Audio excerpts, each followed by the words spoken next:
program, we're standing here at this interim housing community that came to life in less than 6 months. Yes, less than 6 months. And now Life Moves Mountain View is providing individuals, couples, and families a safe, supportive, and dignified program that will help them attain housing stability.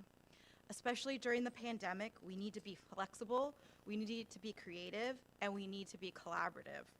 And through Homekey, we could be with our nonprofit partner, Life Moves. Thank you to all our partners for believing in us and in Life Moves. They include the California Department of Housing and Community Development, the County of Santa Clara, private philanthropies, and private sector donors. To my fellow council members, City Manager Kimbra McCarthy, who I know is here with us, and city staff, thank you. Thank you for lifting this program off the ground and showing that the city is bold, innovative, and not afraid to do what hasn't been done before. Here in Mountain View, we continue to address homelessness in a caring, supportive, and responsive manner. We have one of the largest safe parking programs in the entire Bay Area, and we're also exploring the conversion of our Crestview Hotel to meet various housing needs. And you can see here today how the state of California is making a difference on the local level by helping us serve all the members of our community. Thank you again, Governor. Really appreciate it. And I have the honor of introducing Assemblymember Mark Berman.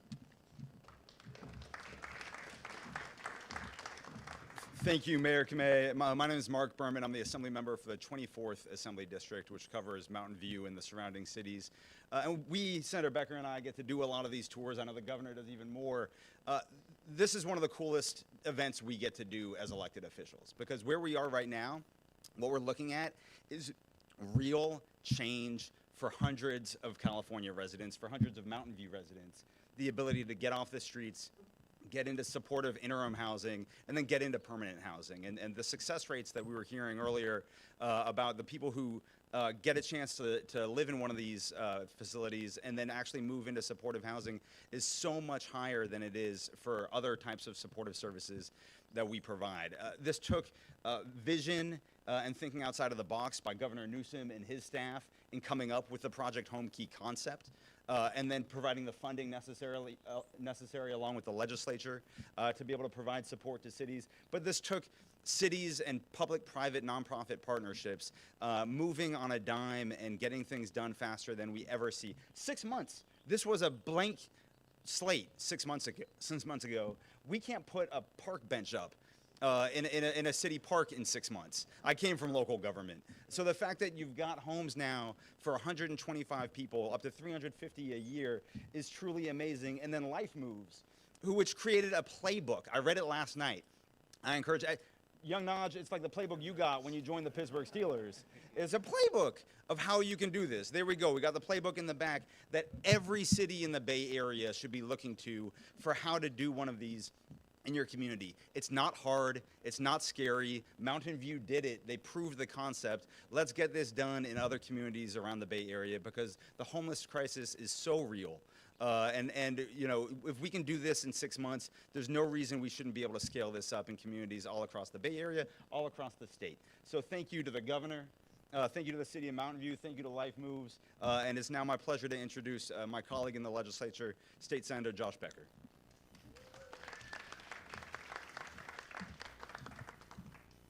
Thank you. People are fundamentally good. And it's our job in government to create opportunities for everyone to flourish. And that's what this governor is doing by investing in early care and learning, in asset building, in access to higher education. And that's what he and his team did with Project Homekey. We've gotten thousands of people off the streets, and it also unleashed innovation like we've seen here today. And I remember my friend Elizabeth called 7 months ago talking about what she was doing with Life Moves, and I could hear the excitement in her voice. And I said, that's great. But I thought in my head, I thought of Thomas Edison. He said, vision without execution is hallucination.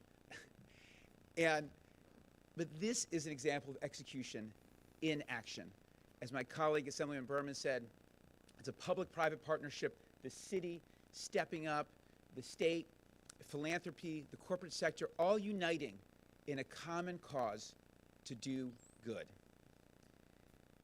and seeing how we can all work together and executing at a fraction of the cost of building permanent housing. So out of Silicon Valley, we have this model of innovation, and how do we scale it? We know how to scale things, and we need to build more. I've been calling around to local city council people and talking about how do we get more land so they can do more. How do we free up surplus land at the state level, at the city level, from our water districts, so we can do more here? And that's what we're going to do, and that's why this is so exciting, this model for all of us. And I say for the residents, to paraphrase Carl Bard, you know, no one can go back and get a brand new start, but anyone can start now and create a brand new future. So here's the opportunity. Thank you very much. I get to introduce now, thank you. I get to introduce a true superstar, Najee Harris, his nonprofit Bigger Picture. Thanks for being here today. Young Naj. Young Naj. Y'all just call me Young Naj. Well, first I want to say thank you guys for all coming. I know, this is a crazy times we're in, and we're getting over it, but thank you for having me. Gavin, of course, too. You sound like my agent, man, I'll tell you that. It's scary as heck. But, I'm not gonna, well, my speech is gonna be kind of long, well, longer, but I wasn't really prepared, so I wrote it down on my phone, so y'all gotta work with me here. I'm not gonna be too professional, but hey, it's all about the message, right? All right, so my name's Najee Harris. I'm 23 years old, and I'm from the Bay Area. My mom's over there too. Got my mom's over there. My uncle and my team's here. But yeah, I'm gonna read from here. Well, I want to start saying I'm not a politician, so don't. Yeah. Well, I'm just here to shed light on the situation of homeless and hunger in California. We're all in position to help. I know I am, and of course these guys up here are. Me and my family were all once homeless, moving around the Bay Area, San Francisco, Richmond. I lived in Pinot, Hercules, Sacramento. I mean, the list goes on and on and on. I could ask my mom; she even knows more.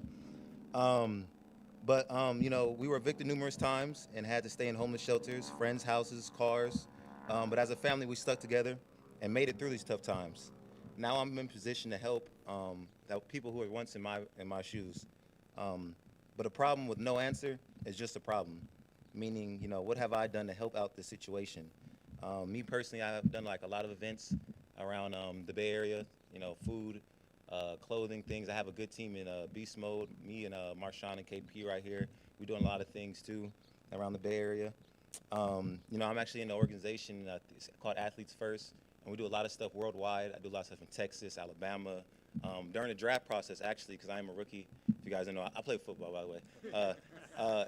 During the draft process, you really want to focus on, the draft and being on the team, but I took time throughout my day to, focus on the things. I was training in Texas, so there's a lot of things they had with passing out food and stuff like that. So I done a lot of stuff there to take time on my training day to go in there and do all the things like that just to show awareness and show that, this is a matter that really needs to be taken seriously. Because like I said, I was once in their shoes, so I know how it feels. But now I actually now have my own nonprofit called The Bigger Picture, and it helps out hunger, homelessness, and a lot of other things. We do a lot of camps and stuff like that to just to help kids, show them that there's another way, and not to make sure like they don't have no hope or something like that. We want to be just like show them a way and give them positions just to better themselves really than what they are. California is our people, of course, Gavin, all you guys, California is our people, and we are God's people. At the end of the day, God isn't going to care about what I've done in the football world, with the championships and all that stuff, and really he's not going to care about how many bills we pass. What he's going to care about is what we've done to help the people. And, if we can do everything we can to help the people of California and just anywhere in the world and just play a part in doing that, then, hopefully you'll go to heaven. You never know at the end of the day. So, thank you guys, though. Am I supposed to be, Hey, it's my honor to present Gavin Newsom. Thank you, buddy. Thank you, Najee. We should have had him speak last. I should have. What the hell was wrong with me in terms of the selection of order here? But let me in order thank Aubrey. for all of his hard work, for really organizing this, and his stewardship and his faith and devotion to the cause that brings us here today. Madam Mayor, none of things happen. As a former mayor, these things don't happen on their own or in the absence of local leadership. So let me thank you for your localism and for your commitment and for your partnership. And thank you as well to the Assembly member and the Senator have been incredible champions, even before the two of them were in their respective roles. They have been fierce champions to address the issue of poverty in all its forms and manifestations, but in particular homelessness. And I could not ask, as Governor of California, better partners in the state legislature than the two of them to commit to not only the cause, again, of providing support and housing more resources, but a more resourceful mindset in terms of the innovation they're bringing to the debate and the conversation. I think that was represented in the conversation, or rather in the comments they both made, that you get a sense that they're willing to try new things and do things differently. And that's fundamentally the message I want to communicate here today. Continue to do what you've done, you'll get what you got. That's an old Texas slang, Najee. And the reality is we can't afford to get what we got as it relates to the issue of homelessness and the housing affordability crisis in this state. We have to do things radically differently. And that's exactly what this project represents. Symbolically and substantively, these 100 units represent 100 of over 6,000 similar units that were brought online in less than 6 months in the state of California over the last year. And I'll repeat that because in the housing space, this is simply without precedent, arguably not just in California history, but as we're now learning in American history. There's a reason President Biden has identified the Homekey model as a national model and put $5 billion into the federal stimulus pot for programs like this, is because we're willing to do things differently. There's a sense of real urgency, a commitment and resolve to actually produce results, not just rhetoric and platitudes, not just promote platforms, but to actually open keys, open doors, create opportunities and homes, as Aubrey was saying, for people that need nothing else than a hand up and an opportunity to live their lives out loud. That is a responsibility, an obligation of each and every one of us, not just those in elected office. And I think it's the spirit of Najee, that notion that we're all bound together by this web of mutuality, as Dr. King said, this sort of biblical framework that he referenced about what it's about, what we should all be about, and what we'll be remembered for. And I think that's profoundly important to remind folks of our obligation to do more and be better as it relates to our own responsibility as partners, as communitarians, as members of this larger community, to recognize you can't live, as the Greeks used to say, a good life in an unjust society. There's no justice. There's no good life in stepping over people in the streets and sidewalks. And so that's what brings us here today, a recognition of responsibility, but also accountability. We own this. The world we're experiencing is happening on our watch. You can sit there and point fingers, abdicate responsibility, but we have agency. We can shape the future. Decisions, not conditions, will determine that fate and future. So we decided last year to do things differently. $846 million we invested in this project, 6,000+ housing units, and units that are being brought online not only in 6 months, but for a fraction of what it would have cost if we had applied the old strategies and the old ways of doing businesses. The Project Homekey on the aggregate has cost the state about $148,000 per key. A little bit more here, but that's all in, with land acquisition, all the infrastructure, all of the space that you provided, not just for housing, but for social services. Because remember, housing's one thing, you got to deal with the wraparound services. You got to deal with the underlying reasons people are on the streets and sidewalks in the first place. It's a key lock door in a house and supportive services. And so that's a big part of the model now we want to replicate, because at the end of the day, as Najee knows, in sports, but in life, success leaves clues.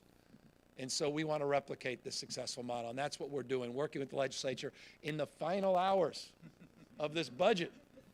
This is it. No more changes, Assembly member and Senator, to lock in an unprecedented commitment to homelessness and housing, unprecedented in our state's history. We're blowing past the old limitations. The highest investment the state's ever made is $1 billion on homelessness.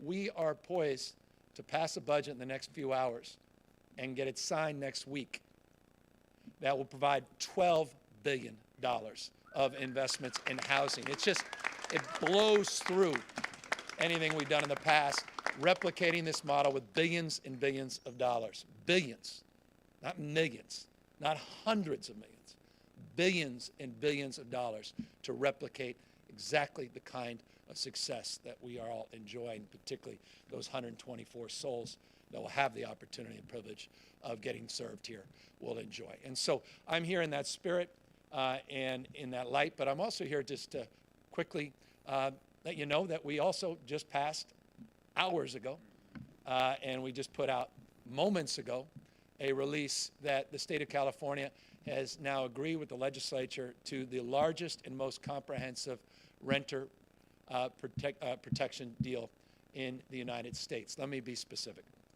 Anybody that has been impacted by COVID that owes rent going back to last April, not just this April, last April, we will pay 100% of that rent. We'll also pay that rent, 100% of it going forward through September. So anyone that's been impacted by this pandemic and cannot pay rent, 100% of that rent will be paid for. Not 80%, not 25%, 100% will be paid for under this rent deal. And forgive me for saying this, but that's not all. I don't want to sound like a game show host, but we recognize that rent's one component. Big part of that rent check goes to pay water and utilities, electricity. 100% of water and utilities will also be picked up. We put $5.2 billion, it'll be all in, additional $2.6 billion, but $5.2 total into the rent deal, and $2 billion that we landed with the legislature negotiation to take care of utilities. So